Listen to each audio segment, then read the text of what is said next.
Developing the distance formula from Pythagorean theorem. Okay, everybody knows Pythagorean theorem, but just to review you, it's a squared plus b squared equals c squared. Now, a reminder, on Pythagorean theorem, you're dealing with right triangles only. Okay, a and b are the legs, meaning they're the parts connected to the 90-degree angle. So this would be, for example, leg 1, leg 2. Okay, and then this one's the hypotenuse. I'm going to abbreviate that, and that goes with c. Okay. So the hypotenuse is always the c part of things. So to develop the distance formula from this, we can do it relatively quickly. So I want to show you what the distance formula looks like. I know that you all have seen it before, but as a reminder, the distance formula looks like the difference in x's squared plus the difference in y's squared, and that's all square rooted. Okay? So the distance formula is the square root of the difference in x's squared plus the difference in y squared. So to translate this, the distance will be the hypotenuse. Okay? So it'll look like this. So here we go. A squared plus b squared equals c squared. Now I want to get c squared, I want to get c by itself. So how do I get rid of the squared? I square root. Okay, so what I do to one side, I must do to both sides. So I have the square root of a squared plus b squared equals c. So now I have c by itself. So look at the differences, or the similarities really, of the distance formula and the Pythagorean theorem when it's solved for c. They're pretty much the same thing. The difference of the x's will be your a, the difference of your y's will be your b. Okay, so if they give us a point, so flip to, it's page 298, I think. Yeah. Flip to 298. Those pictures there, I'm going to zoom in on one of them. So I get rid of that glare.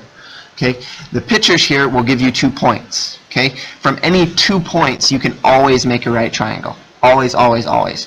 Here's 2 points. You made a right triangle.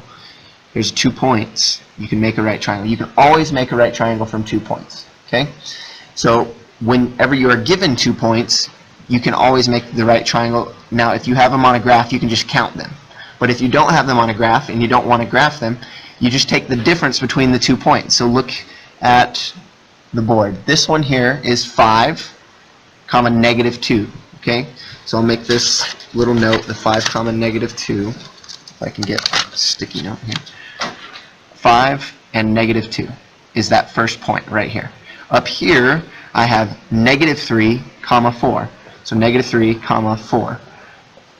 Watch what happens when I find the difference in my y's. Negative 2 minus 4 is a negative 6, or a distance, because distance is absolute, of 6. Look at the distance between the two. It's 6. Okay? The difference between these two, 5 minus a negative 3, is, again, 8. And look, there's the distance. Okay, so really distance formula is just Pythagorean theorem. So I'm just going to show you how to use this. Here we go. On A, they give us 2 points. This is example 3A. Example 3A. They give us 2 points. It says A is at negative 4, comma 11. And B is at 1, negative 1. Okay, so if I graph that, I could just count the spaces and it would be fine. Without graphing, I use the distance formula. So the distance formula says it's the square root of the difference in x's, so negative 4 minus 1, negative 4 minus 1 squared, plus the difference in y's, which is 11 minus 1. And order doesn't matter here, because when I square it, I'm always going to get a positive number. Okay? So all I have to do now is simplify it. It looks big, complicated, and scary, but I'll show you a faster way to do it here in a second. Negative 4 minus 1 is negative 5. So we still have the big square root. Don't forget about that. Negative 5 squared is what? 25. So 25 goes there.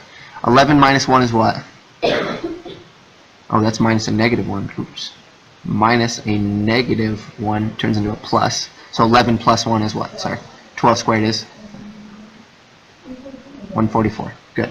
Now I need to add those two together. Square root of 169 gives us 13. So the distance is 13 units or whatever unit of measure they give us. Okay? This seems kind of blurry to me. Does that seem blurry to you guys? Let me see if I can make it a little better. That didn't really help at all, did it? There, that's a little better. Okay. So that's the long version of what I'm about to show you. So pay close attention so that you don't get confused with slope formula when I do this. I stack them up. -4, 11. I want to put a big space in between them so I don't get anything confused. 1, -1. Okay? It is the square of the two added together. So I'm going to add them together when I'm done. So here I am just finding the difference. So it's -5 squared. I'm finding the difference, which was 12 squared. And they're already stacked up. So all I do is go down straight. So I get 25 plus 144. Get 169. And then I square root my answer. 13. Now, I don't necessarily mean that this is simpler by any standard, but if you stack them, you can at least get the numbers that you're squaring and putting underneath the square root right away. Okay? So that's the main reason we do that. If I stack them, I can do it without having to rewrite this formula. And that just becomes a squared plus b squared equals c squared, or you can solve it that way. Okay? Any questions? Probably need to do another example just to verify. Alright, a cartographer constructs a map of New Mexico over a grid system such that Silver City is at 63, 142. Las Cruces is at 192 and 98.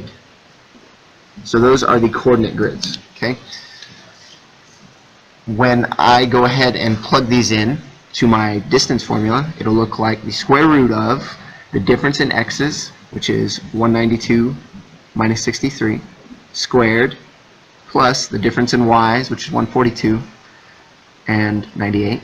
Again, order doesn't matter, so just keep them positive whenever you can. And then we just start solving that.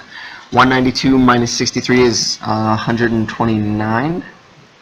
And then 142 minus 98 is 44. And I'm going to have to square each of those because they're left as that order of operation.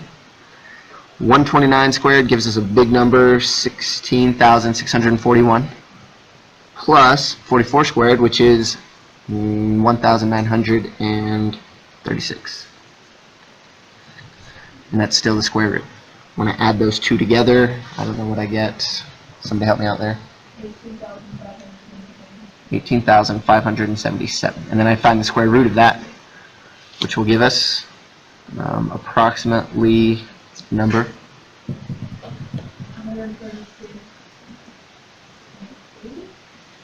Okay, it says round to the nearest kilometer, so we're going to leave it at 136.